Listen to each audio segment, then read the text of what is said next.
you've said that in order to achieve this seeing that we have been discussing, that one must arrive at a state in which he is attentive and freely or choicelessly attentive to the other.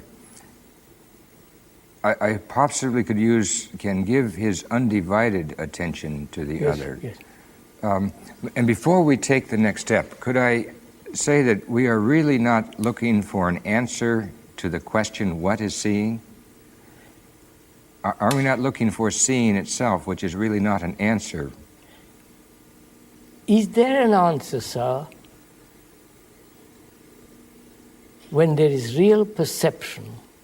Actually, what is there an answer? Perception is not an answer. No. I must insist with you that perception is not an answer.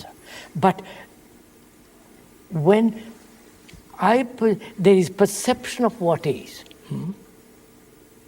What is in the world, what is in me. I am the world and the world is me. That perception, not a conceptual perception, but actual perception. The world is me and I am the world. There is no division between me and the world. I am the world. There is perception.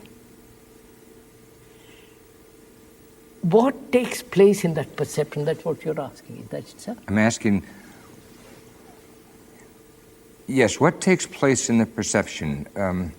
It is difficult for us to use a word because, in a sense, for so long we have taken each other, our dualities, our world, as a given, taken it for granted. And because of this predisposition to take things for granted, I think we have, in a sense, made it impossible or difficult for us to simply perceive. That's right, yes.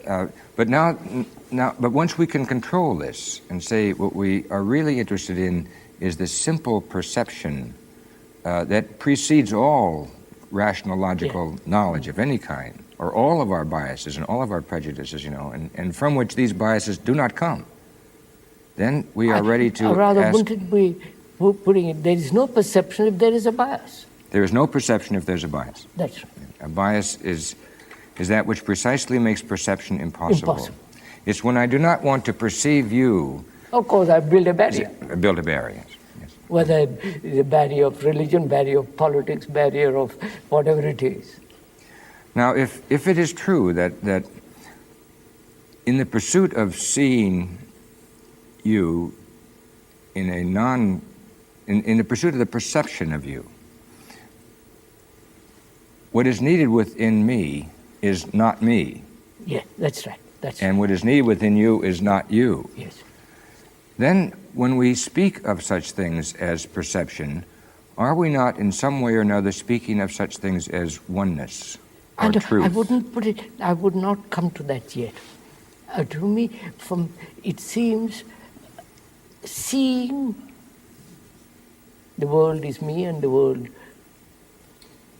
I am the world, or I am you and you are, seeing. Psychologically, whether I'm a Hindu, Buddhist, Christian, we are the same. Inwardly, we're all in a state of confusion, battle, misery, sorrow, with appalling sense of loneliness, despair. And that's what the common ground of all humanity. There is that perception. Now, what takes place when there is that perception? That is what we're trying to pursue and to explain, without explaining it. And that's what we're going to share together in this. Yes.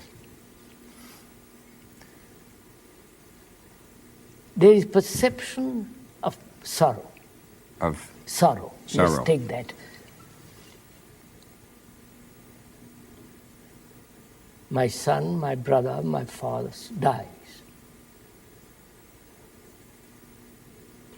What takes place generally is I escape from it. Because I can't face this sense of tremendous danger, of loneliness, of despair. So I escape. Escape in ideology, in concepts, in a dozen ways. Now, to perceive the escape. Just to perceive, not check it, not control it, not say, I mustn't perceive. Just to be aware, choicelessly again, to aware that you are escaping. Then the escape stops. The momentum of escape is a wastage of energy. You've stopped that energy. Not you have stopped. Perception has ended the wastage. Therefore you have more energy. There is more energy. Then, when there is no escape, then you are faced with the fact of what is. That is, you have lost somebody. Death, loneliness, despair. That is exactly what is. There, again, a perception of what is. I think I see the direction you're taking. What you want to say is that when I perceive that you are sorrowful, because I don't perceive sorrow, it doesn't exist by itself. So when I perceive that you are sorrowful, what I perceive is that you have been separated. And this is a source of sorrow, because now your father is dead and you are separated.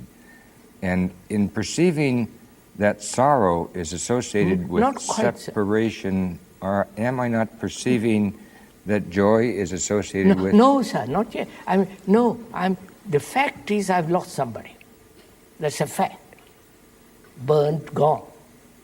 And it is something gone, finally gone. And I feel tremendously lonely. That's a fact. Lonely, without any sense of relationship, without a sense of any security. I'm completely at the end.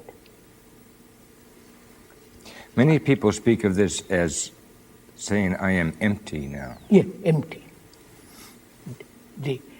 And there is an awareness of this emptiness, of this loneliness, of this despair. I said, when you don't escape, you conserve the energy. Now, there is this conservation of energy when I'm facing the fear of my loneliness. I meet it. You are aware of it. There is an awareness of this fear of loneliness.